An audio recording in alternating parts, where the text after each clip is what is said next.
Hi, good morning, everyone. Welcome to the System Good morning. Administrators Special Interest Group. I did send out the agenda yesterday. As far as I remember, there's nothing on it. I'm having trouble getting it to open at the moment. My computer's being weird. But basically, usually we start out with announcements. Does anyone have any announcements for the group?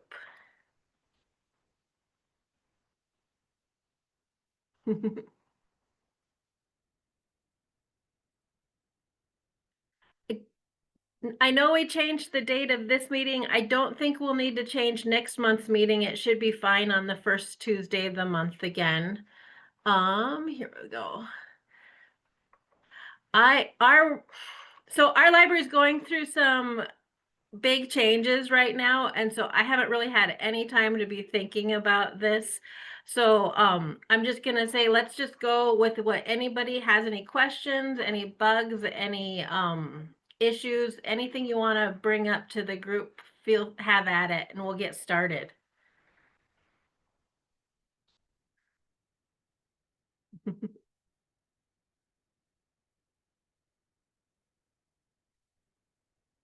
All right, since no takers, maybe we should start by introducing each other.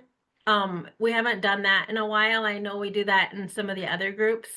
So I'll start. I'm Juliet Heltibridle. I'm the systems librarian for Rapid City Public Library in South Dakota. And we're part of a 13-member consortium. And we have been on Koha since 2015. Ashley, you want to introduce yourself next? Hi, my name is Ashley. I'm with the Central Kansas Library System. We have 54 libraries in our system. 2 of those are school, 52 are public libraries. And yeah. Let's go with Joel next. Hello, I'm Joel from the Plum Creek Library System. We're a consortium in Southwest Minnesota, and we have 21 public library members and also 13 schools share our catalog as well. Mike? Hey there, Mike Gerv, from the Main Library Alliance in Northern New Jersey. We've been live on Koha since March, and it's been a whirlwind. Let's go to Elizabeth next. Hi, I'm Elizabeth Hoffman. I'm also from the Plum Creek Library System in Southwest Minnesota. And then I see Renee next on my screen. Hi, I'm Renée Palermo, the Systems Director at Ocean State Libraries. We are a consortium of all of the public libraries in the state of Rhode Island. We've been on Koha since May of 2023. Chip? Hello, I'm Chip Halverson, and I'm a system administrator at Westlake Porter Public Library, which is suburban Cleveland. And we're small one location, kind of medium-sized one location library on Koha for going on 2 years now. So. David? I'm David Rummel at Carrollton Public Library. We're a suburb of Dallas, and I do cataloging acquisitions and a little bit of systems. We've been on Koha since April. Not long. Okay, I see Raina. Hi, my name is Brena Lenfest. I'm with the Fenway Library Organization in Boston. We have one consortia of 14 higher education libraries in Massachusetts that use Koha. And then we also have a consortia of academic and special libraries that use Folio. Daphne? Oh, I think you're still muted. Now, hope you can hear me now. Missed that. I'm Daphne Houlihan. I'm support manager at Interleaf Technology in Ireland. So we've been supporting koha libraries for 20 odd years now, since the very beginning. And I come to this meeting just to get all the tips from you, because generally you are early adopters. And we have, over 200 clients. So a lot of variety. And I see Mary has put in the chat that she is the ILS administrator at Greenville County Public Library in Greenville, South Carolina. County Public Library. They have Maine plus 11 branches and one more opening at the end of November, and a bookmobile. We've been on Koha for 2 years. Angela, are you available to introduce yourself? Sure, I just don't have a camera today. So I am Angela Barrett. I am the systems admin at the Family Search Genealogy Library in downtown Salt Lake City. We have been on Koha. Actually, it's our 3rd year anniversary this month. We are been for 3 years, and Juliet, I would have you know that George and I were perfectly on time for this meeting last week. And just sat and stared at each other for a while until we realized, oh, nobody else is working today. Oops. So happy to be here this week. Yeah, Veterans Day, I was at home, so I didn't really want to do this. Yes. All right, good to hear from all of you. We have a good variety of library types, which is always cool to see. It's fun to hear from like academic and school libraries and how you use it differently than we do.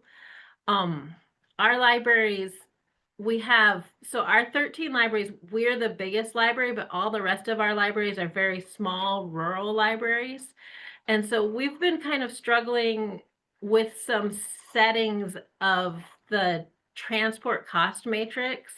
And I'm wondering if anyone else is using that and has a really good idea of a way to set it up to make it fair when you have one really large library and a lot of little libraries.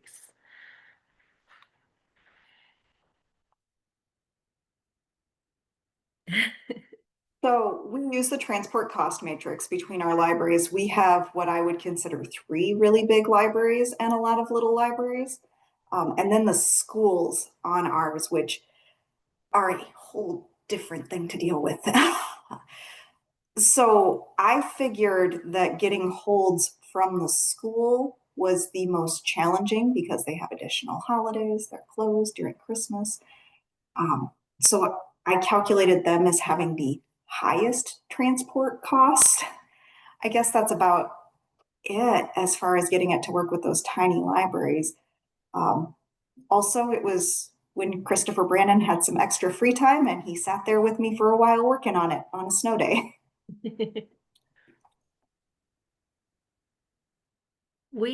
Our library serves a population about 100,000, and then we have 2 libraries that are, I think, around the 20,000, and then one, that's not right. I think they're closer to like one of them is around 8,000 and one's around 6,000, and then we have a lot of the little ones that they drive to our library once a week and pick up materials and then go home. But then we have a courier that goes between some of the other libraries.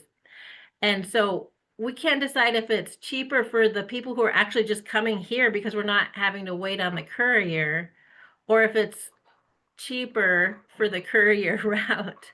And basically our library is the heaviest borrower from everybody else.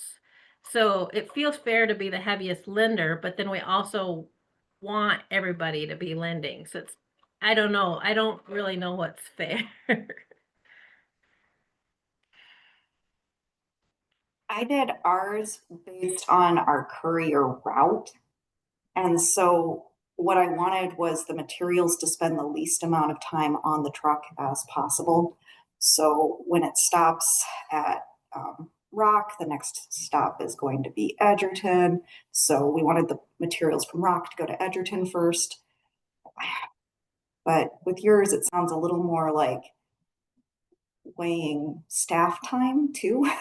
That might be what I have to put into consideration. And maybe what we're doing is fine. It's just it's been in place since I think 2020, and we've completely changed couriers since then. We've changed some models of lending and everything, so it's kind of time to relook at it.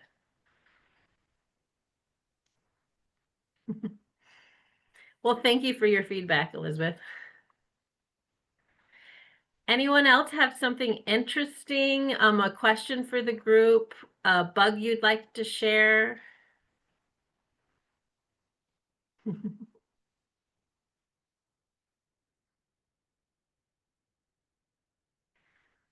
Well, I'll share the project I'm working on. It's gonna take about 6 months to get through, I hope. We'll get it done in 6 months.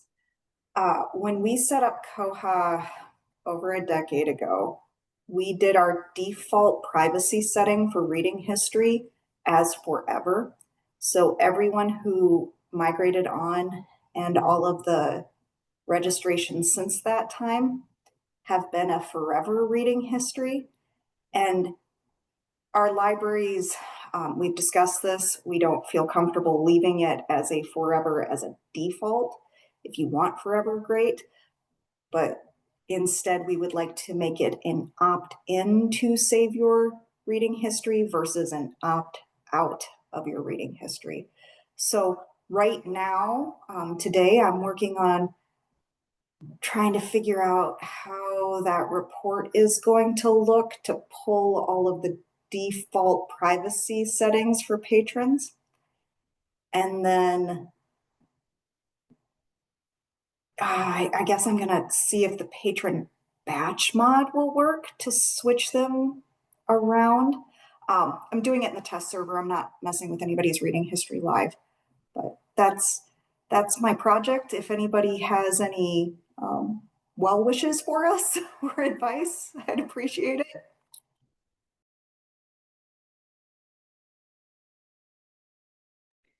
Do you use overlay like Aspen or anything, or you just?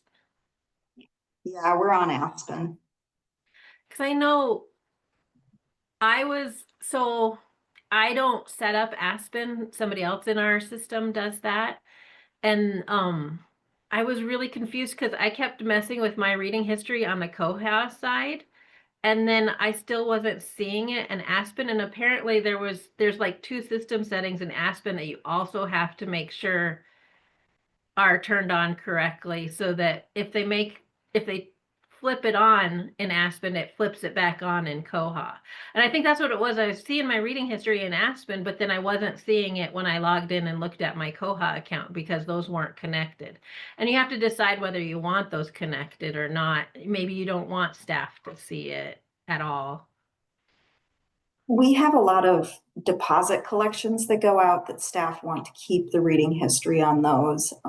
If they're going out to a nursing home and leaving a deposit collection at that nursing home, they want to know what they brought out, and a lot of outreach patrons.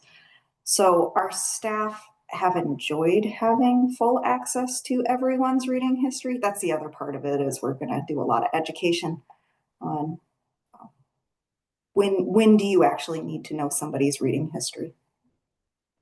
Yeah, I think we have it for our library in the consortium. We have it turned to, they have to turn it on by default, but we have our home delivery people turned on all the time to keep forever, because our home delivery people want to know whether they've already delivered a book or not. Oh, that's a good point. I should make sure our outreach patrons are set that way. We have ours set up so that they have to, on the Aspen side, opt in for reading history to be kept as well. Okay. And there's no way for us to do it until they do it themselves. Oh. Yeah, that's the other thing, is that if it's turned off by default, they have to log in and turn it back on. Okay, that might be where I'm struggling to figure out how to change that on our end. Maybe there's something in Aspen that's making it so we can't. Okay, I'll look there. Thank you. So like in Koha, you haven't been able to set it up so that you can switch it on Aspen? Or what do you mean? Well, right now we have it set up so you can change it in Aspen, but when you create a new user, it always keeps their reading history forever unless they change it in Aspen. I can't batch modify all the patrons who we are editing to change that. Because it's so many patrons that we're looking at doing at the same time, we'd like to run it through the batch modifier, but maybe I have to do something. I Yeah. think it might just be a system preference. I need to look, I'll look Okay. for it. But that might also be something that you want to think about if it's either on or it's off. Like you might, or I'm not sure how she said that she can choose for certain patron types to have it off. Yeah, in the patron, when you define patron categories, you can tell it to keep reading or that, but then if there's also there's system preferences. I'm not remembering all of the steps, but Also, are you a Bywater library? Yeah, we are. Okay, so if you have something that you need to do a batch change for, sometimes their data team could help if you have a list of the patrons and there's a specific thing that you need changed and it's too much to do, as a batch change at the library. A lot of times we'll ask them to do something with the data team at Bywater and they'll do that for us. Okay. Yeah, that might be an easier option. I see Juliet just shared this whole thing on the reading history. I'll read through that too. yeah, it looks helpful. Yeah.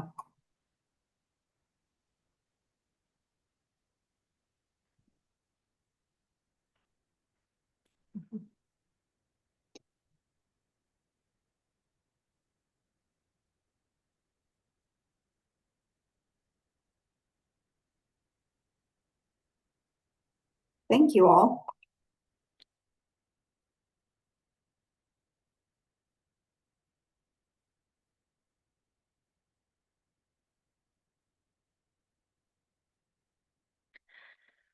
I mentioned home delivery. That's one of the things that I am exploring right now is the home housebound module. We call it home delivery at our system. And we're trying to figure out, because we have an access database that I think was set up for my home delivery person in 2007.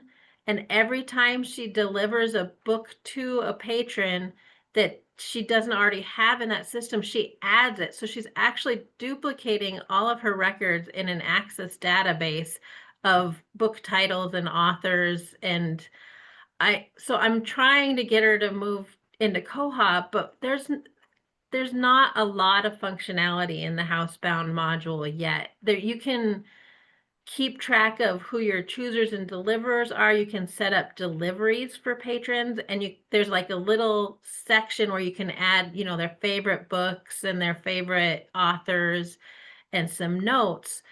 But she would really like to have there's like tracking that you can't quite do by circulation with these patrons, because she checks out an item to a patron, but it might not get delivered until a later week. And she really wants to know the delivery dates for those items rather than the checkout date.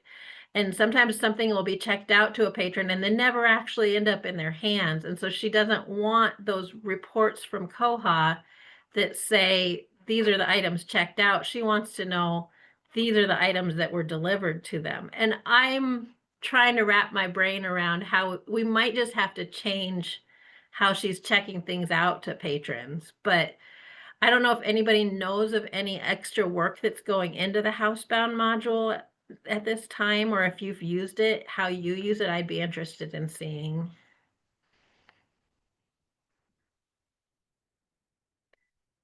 I do think it's really cool how you can keep track of like their favorite books you can keep notes separate from the rest of that in that housebound module. And I would be really interested if anybody's using it differently too, because just to like have a section of notes about a patron seems really useful for other use cases.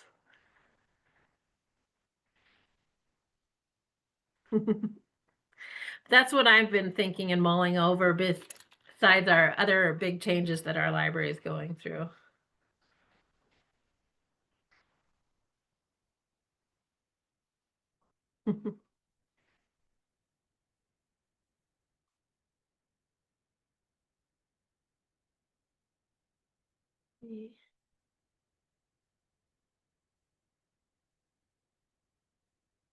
Well, we've got a very empty agenda. Does anyone have a link to a bug or a bug that they've been watching on Bugzilla that you'd like to just get more eyes on?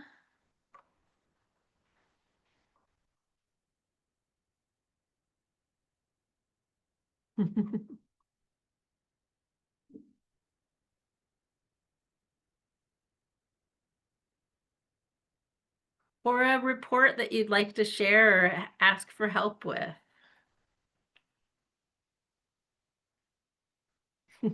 We actually have a few bugs. I think 3 of them are kind of related to each other. I don't have the bug numbers. I just closed the tabs this morning. But it's how holds are handled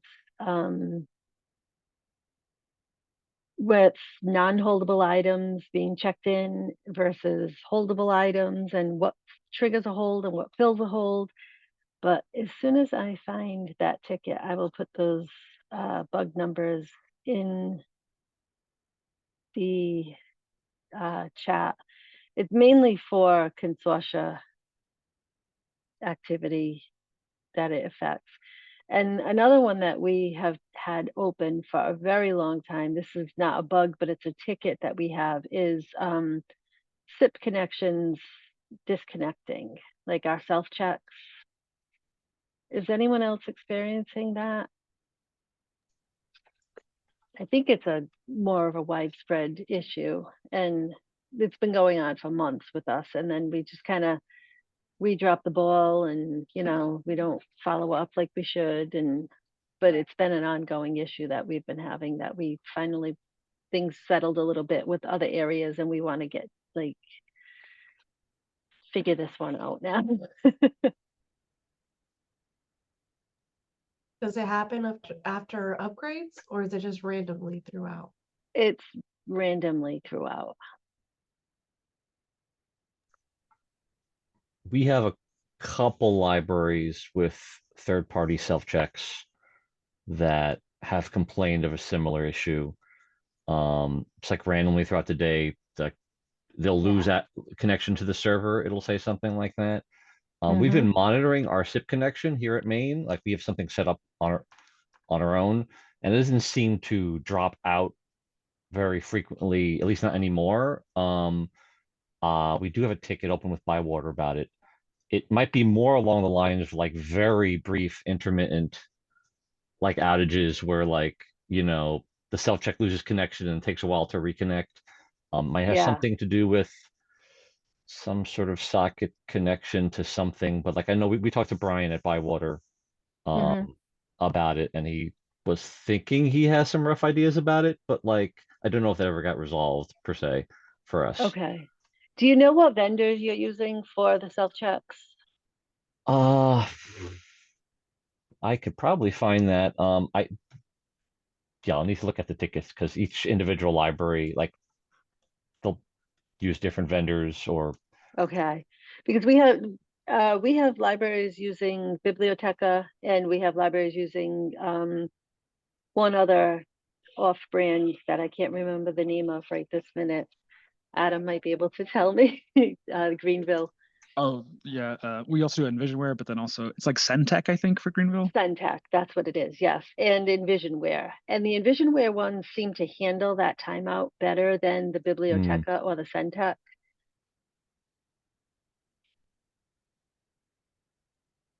Yeah, we haven't been having any problems with our self-checkouts. We use FE Technologies for ours.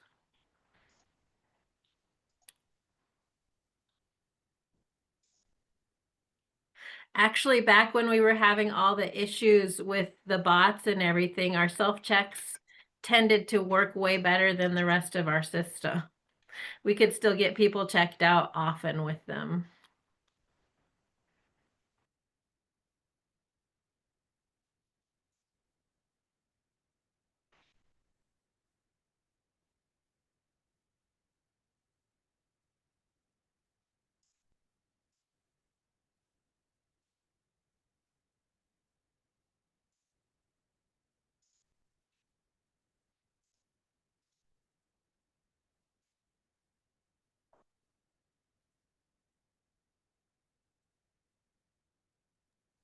Is Bugzilla being slow for anyone else? Yeah. Yeah, I just opened tabs for 3 different bugs that I put in the chat, and it took a while to get them opened.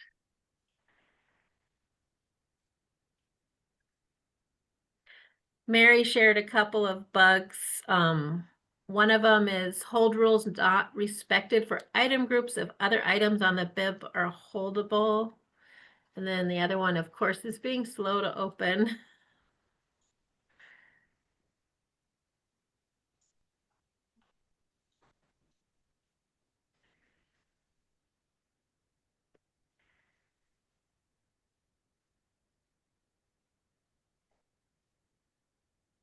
Seems like there's been a lot of issues with Bugzilla lately. One day, a few of us were trying to open some bugs, and the same thing. It was actually down at that point. This was a couple of weeks ago, but Yeah, it looks like Mary's other one is also related to item groups. To allow renewal of other items available doesn't look at item groups. We don't use item groups, but this does seem like it would be a big problem.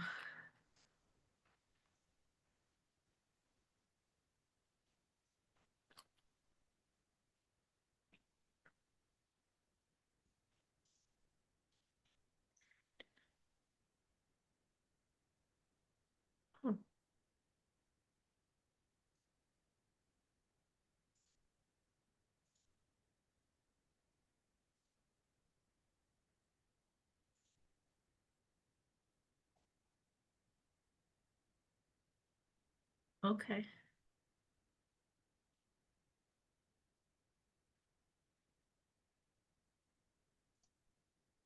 Circulation limit item holds are.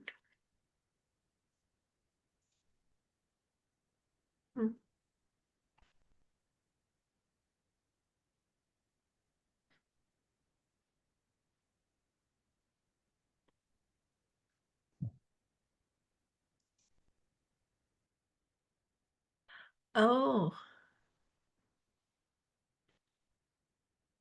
The bug 40792, Renee, that one seems weird to me. Like, why would you be checking out? Oh, because like if you had like, we have lucky day items. So if a person comes in and checks out an item and they had a hold for the other one, would you want it to fill that hold? no, because that's what happens. The way a lot of our libraries work, they'll have the lucky day, but they're only a 7-day checkout with no renewals. So a patron will come and see it on the shelf and say, "Oh, I'm going to grab this. I'm going to start reading it now and hope my hold comes in if I don't finish it. That way I can have the hold on, the bib level hold on the longer copy." Yeah, that But makes sense for us too. Yeah. and something happened on September 30th, definitely, because we tracked it back, and I think something was actually fixed.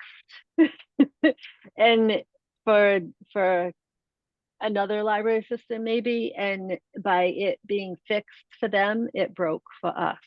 So I know Nick has put in one of these tickets. The 3 of them are kind of like interrelated. That's why I put them all there. But we almost need a system preference so that we can have it one way and other libraries can have it another way. But it's been problematic. Yeah, because I could see where we might want oh, a lucky day to fill a hold, but also our lucky days, they check out the same time as a normal book, but they Mhm. don't get renewals. And so Okay. somebody might want to get the copy that lets them renew if they take longer to read. Or Right. Although with ours, it wouldn't renew if there are holds on it anyway, but that's true, yeah. yeah. So The other issue that we're having with holds, which also started on September 30th, so I don't know what the connection is, but if we have a non-holdable item that has been placed on hold through the Koha staff client, or the staff interface, the library staff would override to place that hold. Mhm. And when that item is getting checked in, it's not triggering the hold. It's not sending to the library or to the hold shelf. It just, the hold just stays there forever. And it's not obviously holdable through Aspen or, on the public side. But if staff overrides and places that hold, we want it to trap for the staff when it gets checked in. I feel like we were having something similar with transfers to our bookmobile, but I can't remember. Now I can't remember why it was happening. Like it wasn't trapping the holds for the bookmobile.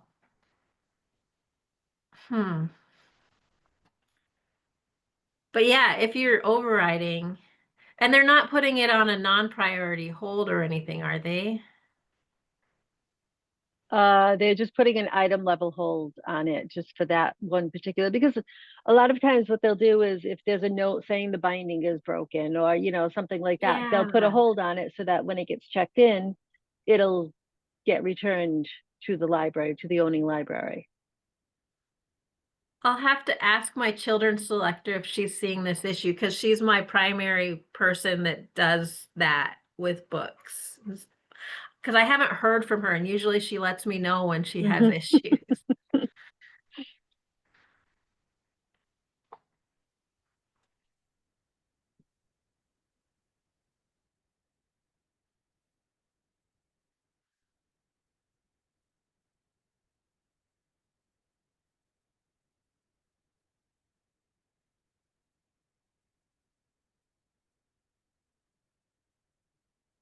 Well, it's 9:30. Let's see. Did you all get the email that the voting for officers at koha-US is open? Can go in and vote for that. It looks like there's just one candidate for each selection. And the secretary is a great person, I have to say. Well, the person who's running for secretary, as well as the current. But I think it would be great to go in and vote anyway, just to show them how much we appreciate them for running.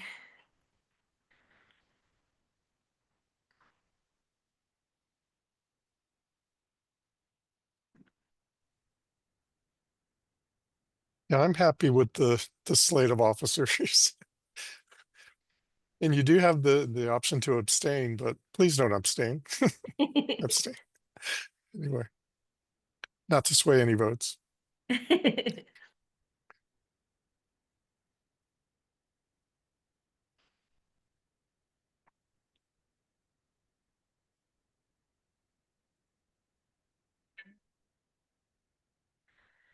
So one of the things that I've been working on is it sounds like we're going to be having to be closed on Sundays next year, which I'm planning on just putting it in as a repeating holiday in Koha so that we skip that day for holds and that sort of stuff. I'm just wondering if any of you have any advice for anything that could go wrong when we're switching to being only open 6 days a week from 7.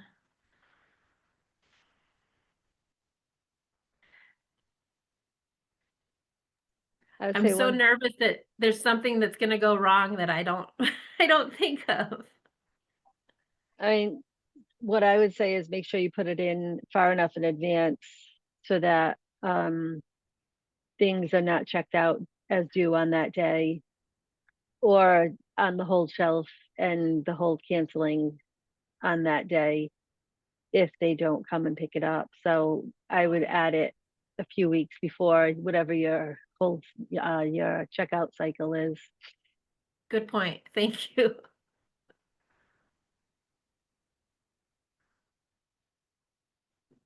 Our county has cut funding to us, so we're losing about $300,000 from our budget. So it's gonna be a big impact, and we're having to make a lot of adjustments and rethinking how we're supporting our county patrons.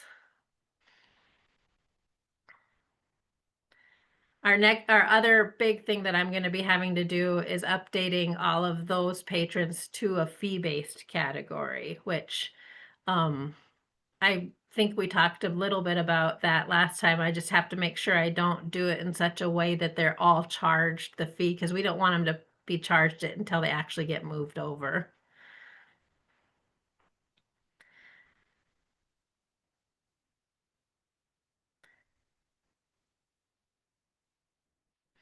Mary says they have Maine and one branch open on Sundays and the rest are closed.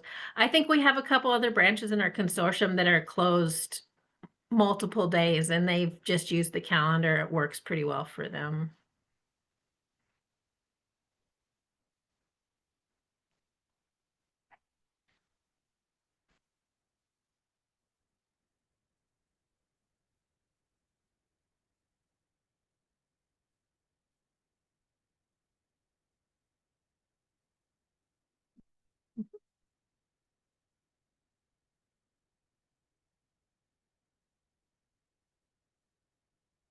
Right.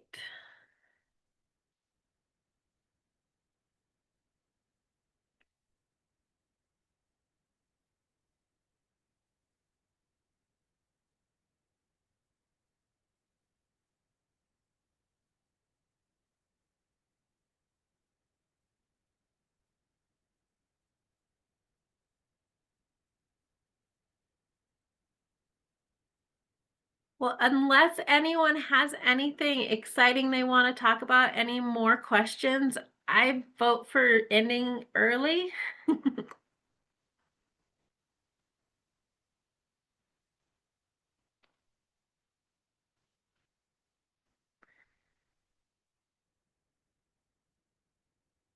So our next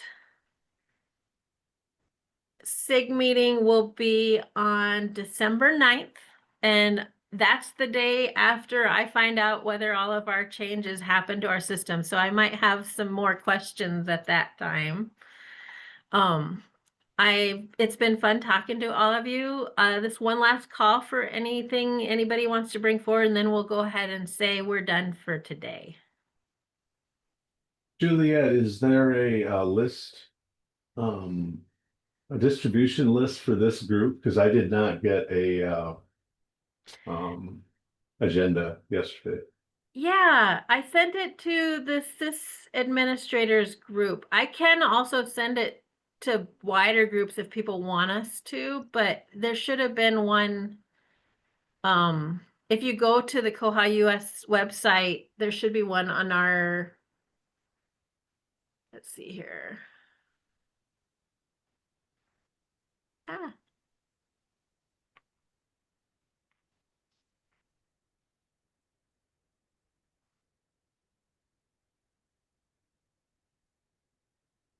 If you go to the special interest groups page and click on join mailing list, it should add you to that.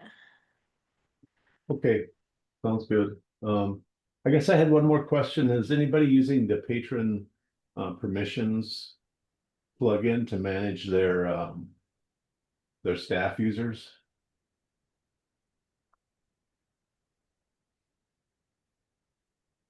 We have not, no. Okay. We use that. Although I haven't done much with it since we migrated almost 2 years ago, but except for add and take people off. But yeah, it's worked pretty well for us. Okay, well, I'm doing a project of basically trying to organize all of our staff users by permission levels, because right now it's all over the place, and if there's a new permission or something, I have to go through every staff user and add that.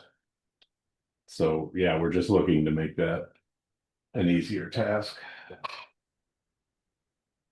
Yeah, it's great. I recommend it. Okay.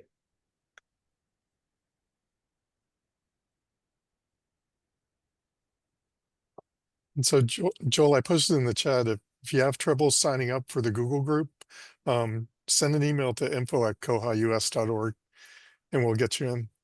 Okay, sounds good.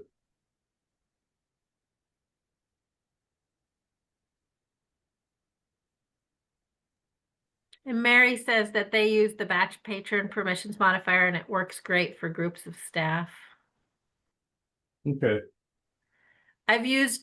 Recently I've used the new functionality where you can copy another staff member's permissions for my library pages, and that was really handy. I appreciated having that. Yeah, I've used that too, and that works great. But you know, we've got like 80 some staff users. Yeah, and if you want to just make one little change. Yeah. Yeah. We went through the issue recently with the recent update where my selectors weren't able to see their vendor baskets because there was a weirdness with the permission, so I had to give them fuller permissions, and that did take quite a while to make sure everybody had the ones they needed. I think they fixed it in the most recent update though.